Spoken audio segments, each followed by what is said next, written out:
నీటి కోసం బారులు, ప్లాస్టిక్ బిందెలతో పడిగాపులు. ఇది ఒక విషపు రాత.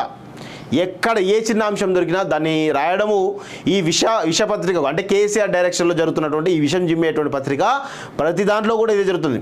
కేసీఆర్ హయాంలో జరగలేదా? నీళ్లకు జరగలేదా? ఖచ్చితంగా ఇలాంటి సంఘటనలు ఎప్పుడో ఉన్నాయి వాస్తవంగా, ఇప్పుడేం లేవు. మరి నిజంగా ఒకవేళ మీరు మిషన్ భగీరథతో ఇంటింటికి నల్లా నీళ్ళు వస్తాయని చెప్తే మరి ఏమైంది ఆ పథకం? ఆ పథకమే కనుక ఉంటే వీళ్ళు ఎందుకు రోడ్ల మీద ఉంటారు? ఇది ఎవరి మిస్టేకు? కేసీఆర్ ఇచ్చినటువంటి మిస్టేక్ కదా. కేసీఆర్ తప్పిదాల వల్లనే ఈరోజు ఈ నీటి ఎద్దడి కనబడతా ఉంది, నీటి కొరత కనబడతా ఉంది. కేవలం కేసీఆర్, కేటీఆర్ ఈ యొక్క అజ్ఞానుల వల్ల ఈరోజు నీటి కొరత ఏర్పడతా ఉంది తెలంగాణలో. అంతే కదా, 10 సంవత్సరాలు పాలించినప్పుడు మిషన్ భగీరథ ద్వారా ఇంటింటికి నల్లా నీళ్ళు ఇచ్చామని చెప్పేసి అన్నారు కదా వీళ్ళు. ఏమైంది? ఇంటింటికి నల్లా నీళ్ళు ఇస్తే వీళ్ళు ఎందుకు పడిగాపులుగా వస్తూ ఉన్నారు? నీళ్ళ కోసం ఎందుకు బయటకు వచ్చి తిరుగుతూ ఉన్నారు?